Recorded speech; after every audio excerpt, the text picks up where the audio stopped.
Started. Thank you so much and appreciate it very much. So let's begin the session. So Yas Bekar, I'm the principal consulting architect for Barracuda XDR. Welcome again to this session.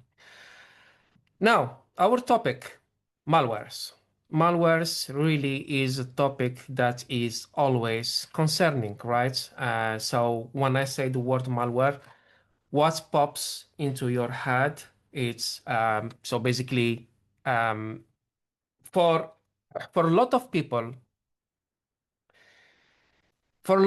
is this a cliche of a guy in a hoodie, dark room, green code running down the screen. I mean, like dramatic movie music in the background, or maybe it's that big red window where your files are being encrypted and basically the message is appearing, hey, send us bitcoins if you want to get back your files.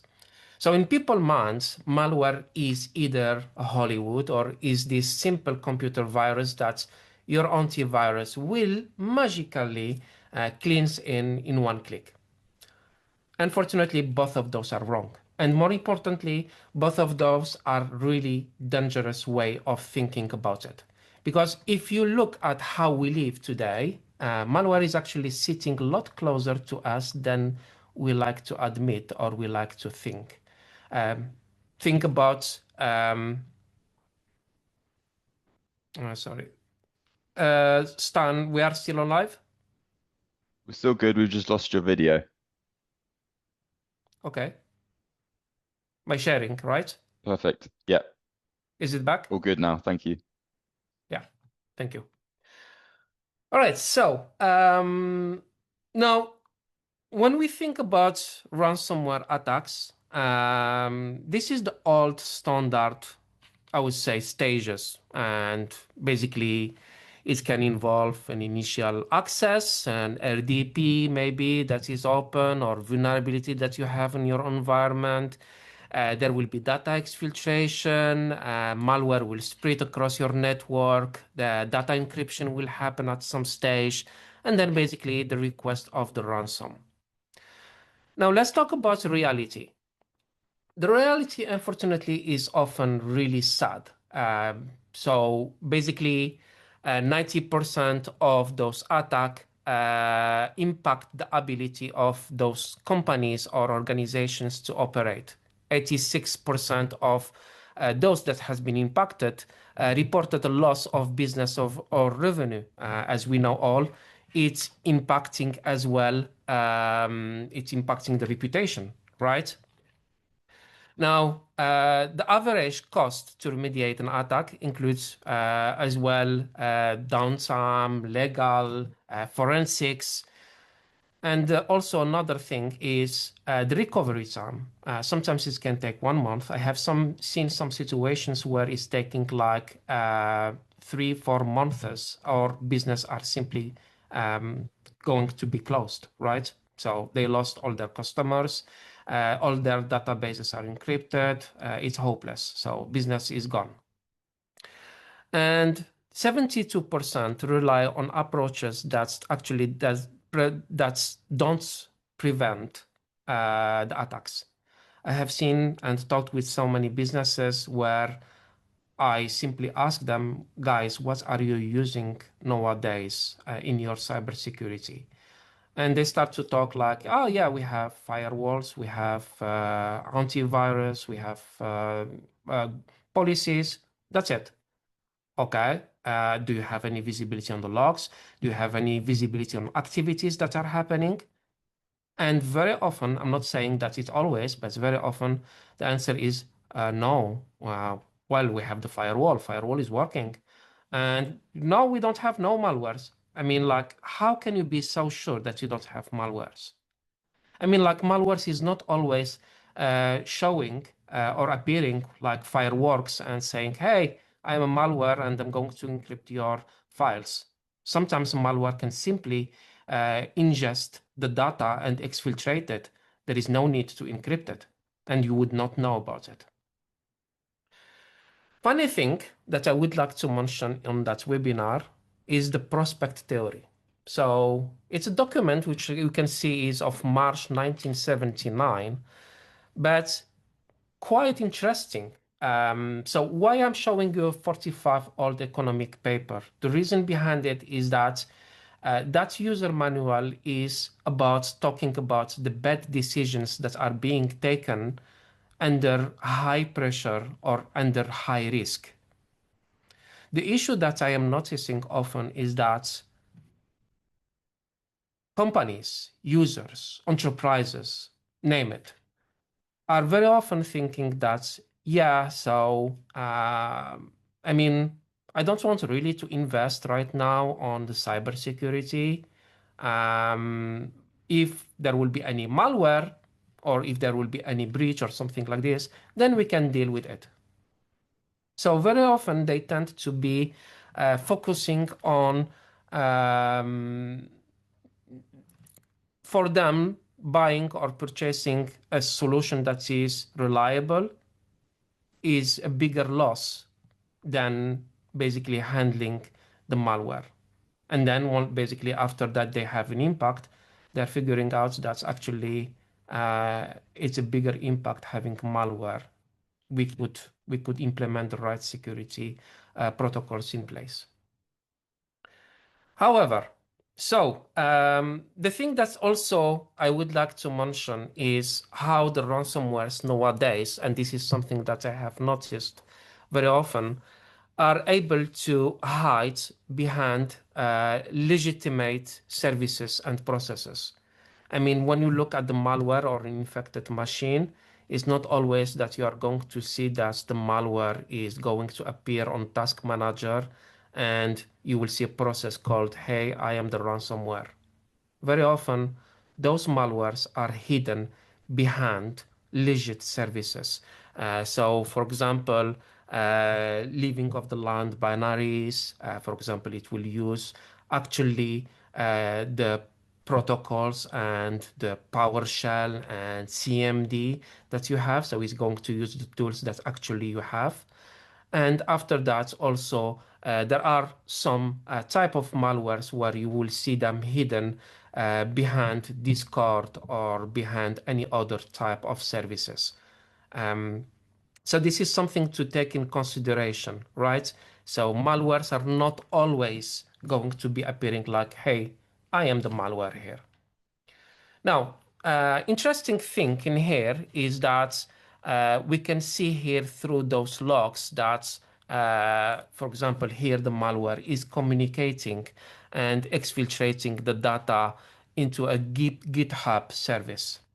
This is something that is very much common. So basically, the threat actor could deploy a library in there and basically use it as a way to exfiltrate the data. They could also exfiltrate the data into a webhook. I mean, like, it's not always the case that a malware is going to communicate with a malicious IP address or a blacklisted IP address. So don't rely always on your threat intel. Now, to be honest with you, the solution to do is to have an AI behavioral system that can look at the behaviors that are happening in your environment. And I will, for that, do a quick demonstration. So I hope you can all still see my screen.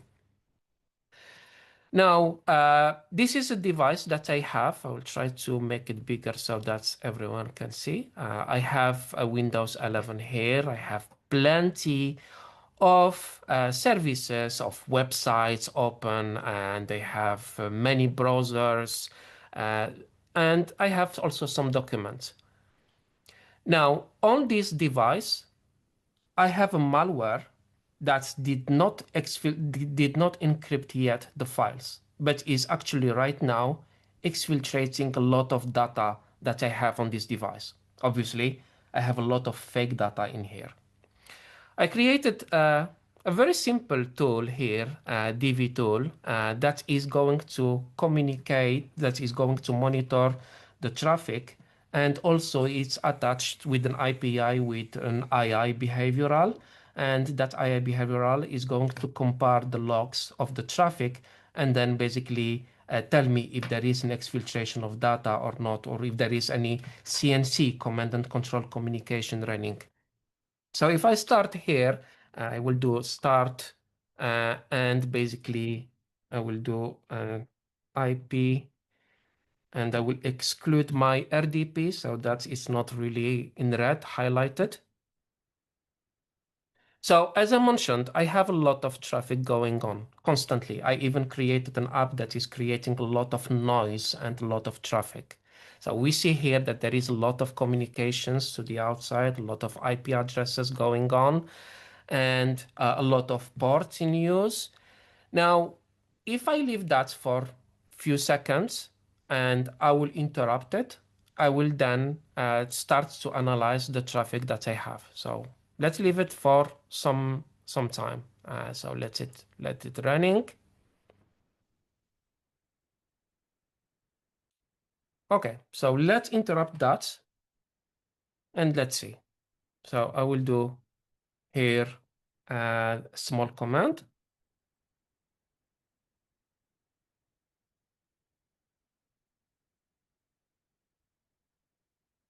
I will compare it to a traffic that I had in the 17th of November 2025.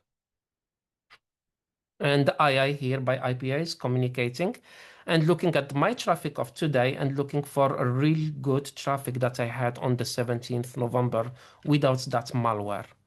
So I will give it some time. Here I'm having a Tor traffic that is initiated by the malware. And so my guess here is that the malware is exfiltrating the data very slowly, step by step.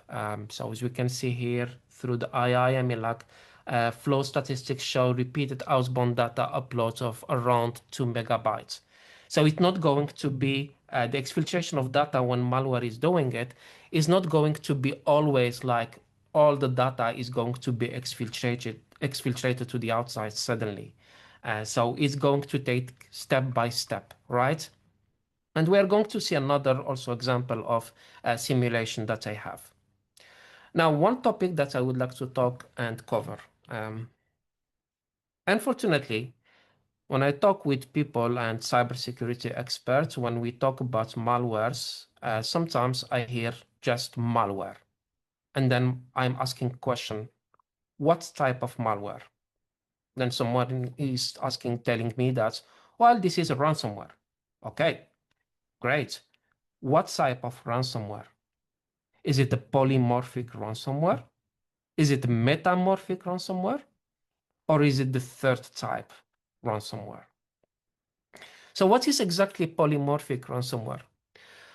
A polymorphic malware or ransomware, name it, is basically the same, is going to do the same tasks, but just the cover of the page is different. So it can change the hash key, it can change the signature, but basically is going to do exactly the same type of thing.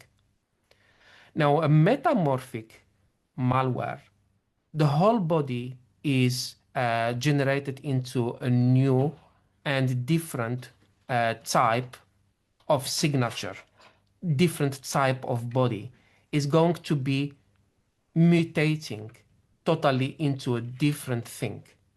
It's going still to do the same thing in different way. It's going to have a different signature. So basically the polymorphic is different signature doing the same thing, but metamorphic is a different signature, different body, and it can approach things in different way. Now, what is the other type? And that's what makes me worry. So just before I move to the next slide, polymorphic, yeah, if you have sandboxing, in some situations it can detect it. Metamorphic, you have 50-50% chances if you have just sandboxing and you are relying on sandboxing, you have 50-50% chances to detect it. The other type, forget about the sandboxing. Your sandboxing will not help you in that case.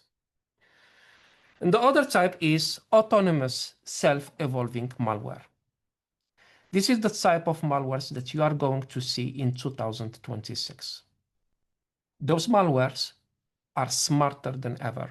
Those malwares are going to, uh, they will not rely on the C2 communication. They will not rely on the CNC command and control communication. They will rely mainly on their own probability logic.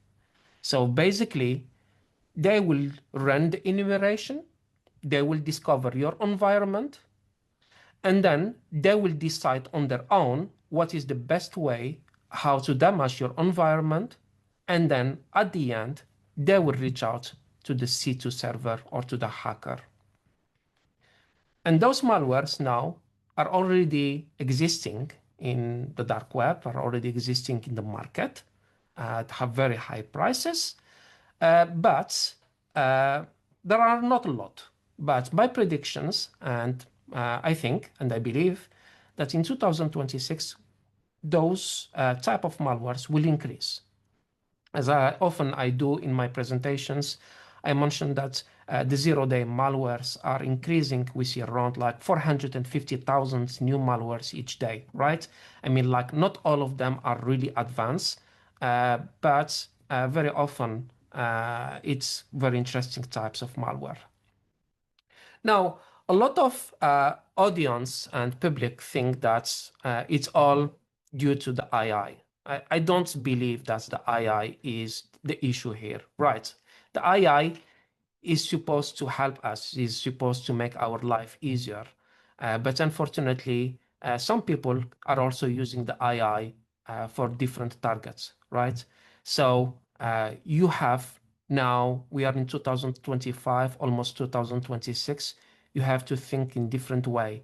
You have to fight malicious AI softwares by actually really next generation's AI protection. So another topic I would like to touch is network anonymity. So basically, how exactly the hackers are doing. So nowadays, when an incident is happening, often the customers are asking like, what is the IP address? Who targeted me? Is it China? Is it Russia? Very often, even the cyber experts, they think that the traffic is coming from Russia. That means that the organization of crime is in Russia. Unfortunately, it's not always the truth. Very often, cyber criminals do relays, simply basically hops. How does it look like? So basically, a lot of devices nowadays are not protected, and simply those devices got compromised, and the threat actor doesn't need to encrypt those files. I mean, like if you have a laptop of I don't know, of a kid or something like this. In that case, the threat actor is not going needing to exfiltrate the data of a 12 years old boy. What they need is simply install a bot on it and basically use it as a relay or as a hop. So as you can see here, very often the threat actor can do multiple hops in order to reach target. And this is the way how they can hide themselves, and basically it's quite difficult to trace them and to find out exactly where they are or from which country they originate. And touching a little bit about this topic, I would like to touch a topic that a lot of devices nowadays are relying on simply the Microsoft Defender built in the device. I'm not talking about the purchased one. I'm talking about the one that is built in. And the sad reality, this I call it antivirus. I would not call it EDR. That's antivirus is not reliable for those advanced malwares. So a lot of devices are not protected. A lot of tablets are not protected. Your phones as well are not protected. And a lot of desktops, laptops are not protected. So basically, home desktops could be also being a device that the threat actors are going to use to initiate an attack. Another thing I would like also to touch is basically the tricks that the C2 servers, C2 are hidden. So they're hidden behind SaaS services, also DNS over HTTPS, or basically masking themselves over a legit service. So I already touched about this topic, but I would like just to really highlight on it that now the C2 communications is very often communicating with legit services. So basically they create libraries in those legit services and use it. Now, the topic that is really interesting, and I would like to warn everybody here about it, is the combination of EDR killers plus ransomwares. EDR killers are impacting enterprise after enterprise, business after business. They simply are able to disable any type of EDR, any type of antivirus. It's very easy for them to do it. Um, for that, I will show you a quick simulation, how that looks like. So give me just 1 second here. I will just bring my server. All right, so I have here, I have a device on Windows 11 again. I have Microsoft Defender installed on it. I can see the Microsoft Defender is up and running correctly. And if I take a look even here, I can take a look that the virus seems healthy. The antivirus seems healthy. The real-time protection is on, and the temper protection is on as well, managed by administrator, right? Now, so what happens is that, first of all, I have already a malware here on that device, and we see that the real live scan is activated, but did not detect it at all. The reason behind it is that this malware is going to first disable the EDR on its code. It's going to ingest the policy into the code integrity. And then once it does that, it's going to communicate and then build its code for ransomware. So what we call a partial build in it. So I have here under document, I have an invoice. I have a PDF here.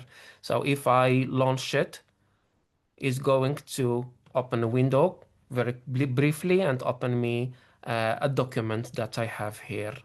So it's a document that is picked up randomly. So what will happen is that for now, I see there is no threat. It's all good. My files are not impacted. I don't see an encryption here. But actually something is going on in the background. It's just that we don't see it. If I take a look at Task Manager as well, I will not see anything going on. But if the user will suddenly restart the device, as I'm going to do it here, and I will just bring my devices again. So I will bring all the devices that I have. So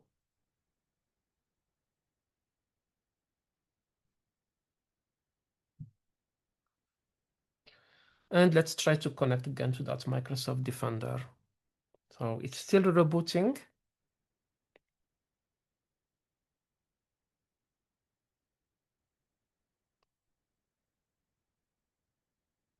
I'm sorry for letting you waiting, but the device should reboot very soon. And here we go. So I'll just move the window again. So here is my device again. So we can see still nothing got encrypted, right? Everything seems to be fine. Now, if I will go to take a look at services, and if I will take a look at Microsoft Defender, so we can see that the Defender the status is not running. And even if I try to start it, it will not allow me to start it. If I will go to, and here we have admin is updating your system, please don't power off your PC. That's not really a message from admin. So I close it. And if I take a look here at the protection of Microsoft Defender, we can see that services are trying to start, but it will never start actually. So the malware already killed the EDR in that case. So what will happen right now in usual case or unusual situation is that the user will not notice that the EDR is being disabled. What the administrators will think that the device is simply offline. So basically, the user simply powered off the device and is not anymore on his device, right? He's not online, simply. Now, what will happen is that an exfiltration of data will happen in the background. The malware will mutate, as I mentioned it before. So there will be metamorphic mutation. And then basically we'll start to exfiltrate the data and then spread across the network. Some advanced ransomwares will also try to search your backup servers and corrupt them. Definitely all the VSS snapshots that you have on your devices will be as well corrupted. And then basically once that everything is done, then the threat actor is receiving a command line notification on his console saying that 75% of those devices are now successful and ready to encrypt. In that case, the threat actor could initiate the encryption simply, and then you will have the fireworks, basically the message is getting displayed and say that, hey, you need to pay in Bitcoins and basically a timer. Very often they use the timer trick to push the urgency because that is going to put pressure on you. For example, they give you 6 hours or 12 hours. So that is putting you under pressure. They say, you give us our money or we delete all your files, simply. So this is what is often happening. This is just simple psychological tricks, right?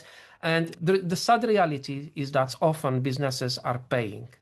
This is often not discussed, not talked, but what is happening is that often the businesses are paying, and this is wrong. I believe this is wrong. So, in my opinion, businesses should have a good approach, should be ready for such situations, and have a recovery system that cannot be impacted by ransomware. One thing that I would like to mention is that the the ransomwares and the threat actors can be really patient. I have seen some situations where the ransomware was sitting in the infrastructure for more than 3 weeks. And basically, when I talked with the customer and they said, well, I can see through the logs that the ransomware was there for 3 weeks. The customer could not believe it. Said like nothing got encrypted. So remember, the encryption is only the last step, is the only last thing that you will see. And therefore, now there is a new stages for the ransomwares. There is the execution, the infiltration, the enumeration, call it, name it. There is then the AV, deactivation. And that is something that is common. That is something that you will not notice unless, obviously, you have an XDR solution and you have SOC monitoring. But very often, once the EDR is deactivated, believe me, the users will not know.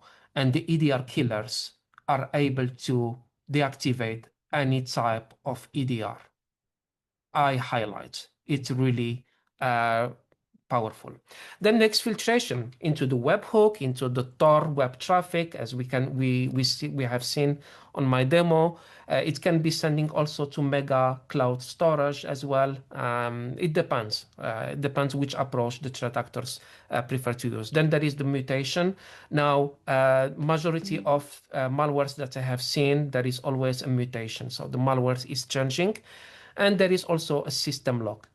Not always used, but often happening, an escalation of privilege in your domain controller on your Active Directory. For example, the threat actor is creating a new user in AD, giving it the admin rights, and then basically using that admin rights is going to delete or remove or deactivate all the other administrators. What it will happen in that case, the threat actor is the admin of your infrastructure. And they have seen some situations where the company or the business had to rebuild everything from scratch. And that was really painful. And then at the end, the encryption. The encryption obviously is happy days for the threat actor, the moment when they expect to be getting paid. Now, how we can fight that, how we can cover that, how we can protect that. I mean, as a cybersecurity consultant, I often and always recommend to have an AI behavioral system, something that is reliable. Don't rely on your sandboxing. It's very funny that very often I see through the RFIs, through the RFPs, that there is a requirement. Do you have sandboxing? If you don't have sandboxing, no, that is absolutely unacceptable. We don't want a solution that doesn't have sandboxing. Or do you have a reputation engine or a signature engine? Don't rely on signature engine, guys. Believe me, the signature engine was powerful and was handy at some stages, but not anymore. AI behavioral that could be deployed in the cloud and on a static way on each device. So even if the device is offline, there will be a static AI behavioral that is going to look at the behavior of the user, behavior of the processes, behavior of the files. All that is cross-correlated and monitored by experts. Having AI and machine learning is great, but don't rely on that. What is the best? Have a mixture of AI and human expertise. And that's exactly what Barracuda XDR is offering. We offer you the technology and we offer you the expertise. So, for example, we use Sentinel-1 version complete to monitor, to detect, to protect, to remediate. All that is enriched by the TIPs, which is good. All that is mapped by through the MITRE attacks to know the tactics and techniques that are used. And we created new workflows on the using the SOAR, the security orchestration, automation, and response, and also cross-correlated with the SIEM. You need to see the full picture of what the threat actors are trying to reach. The cross-correlation is key here. And with our Sentinel-1, in that case, we use the detection, or the main engine is Sentinel-1, but actually we created new detection rules. For example, EDR killers, we are able to block them before that deactivate the EDR. So in that case, you are safe.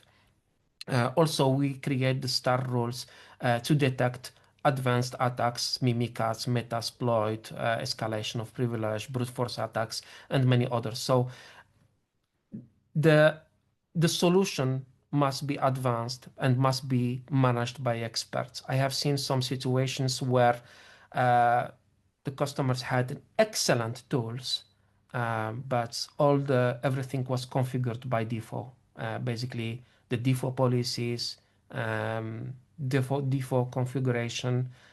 What does it mean? It means that you are not using the full potential of the tool that you have purchased so expensively. That was it from my side. Any Q&As? Stan, do we have anything to answer? We certainly do. Thank you, Yaz, for all your insights there. We have had some questions come through. If anyone does have a question that they have not yet sent through, then now's the time.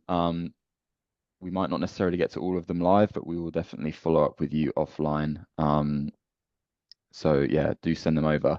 Um, the first question that we had, so let me see. So yeah, I have the first here question. Is Defender XDR on the Windows 11 enrolled in Intune? Is temper protection enabled? As I have showed you on the screen, the temper protection was enabled, and yes, the machine was enrolled in Intune. That is correct. Um, can you explain what the exploited vulnerability was in the case of PDF you opened? We assume a vulnerability in the browser used, but can you clarify and also explain how the EDR was disabled? Are you also logged in as an admin privilege on this machine? Some context. So I am logged in as an admin on that machine. That is correct, but I could be also logged in as a simple user. What is happening is that if I go back into the device in here, and if I go into Windows, simply basically a policy is being created and pushed into the code integrity of Windows. So there are multiple ways of EDR killers to disable the EDR. So sometimes it could be through the BIOS, sometimes it could be through the code integrity. So if I go to System32 and I will take a look at code integrity. So here there is a policy that is blocking the EDR after the boot. The funny thing is that even if when you have this policy, so even if someone is going to try to troubleshoot the EDR and trying to restart it and reinstall something, for example, here I have Sentinel-1 and I want to install it. So it will basically, so here we can see it will not allow me to install anything related to an EDR. I will cannot install Sentinel-1, I will can't install CrowdStrike, I will can't install anything else. So in that case, the only way to do it is to troubleshoot, modify the policy, or extract it. But because the malware is still existing on this machine, even if you are going to remove the policy from the code integrity, after a few minutes, it will push it again into the system, into the code integrity again. So yes, you are right. The vulnerabilities could be an issue here. Remember that you cannot push too much policies and block your users because you will make their life harder. So there is the best way is to have some balance, right? To have the right monitoring system and not to block everything so that they cannot work smoothly. So let's talk about the next. Any other questions in here? Yeah, if you'd like to Some of just them have a are look look. through, Yas, Richard just, not Richard, Where sorry, where Lewis, to can answer we your get question, we'll follow up with where we can the we team get for the them. DV software that you use in your presentation? I'm so sorry, guys. This is like an in-house product that I have created by myself. Attached it to a machine learning system that I coded, and basically it's not really something you can purchase. So it was just in-house, not really polished software. So I spent on it just 2 days work. So it's not really something that you can get. Um, if EDR have disabled password enabled, still it can be disabled by ransomware. If EDR have disabled password enabled, still. I'm not sure I understand this question, but we will reach out to you again. Uh, can you show also the logs? So guys, I think that I have too many questions here, but I will try to answer them later on today. But so far it was really excellent session. A lot of questions in here. Stan, would you like to add anything before that? So guys, if you will have any questions or you would like to have like a presentations of our solution or understand our solution later on, you can reach out to our sales, to our marketing, and I welcome you in our next webinar. I think that my next webinar will be a full scale attack from end to cloud to endpoint to servers. So at some stage, I invite you to be present on that webinar as well. Stan, over to you. Awesome. Thank you, Yaz. Thank you everyone for your time today, for the questions. We will follow up tomorrow morning with a link to the recording and some other resources that you can take a look at. So make sure to look out for that. And once again, thank you for your time, and we hope we can see you on the next webinar. Thank you. Thank you so much.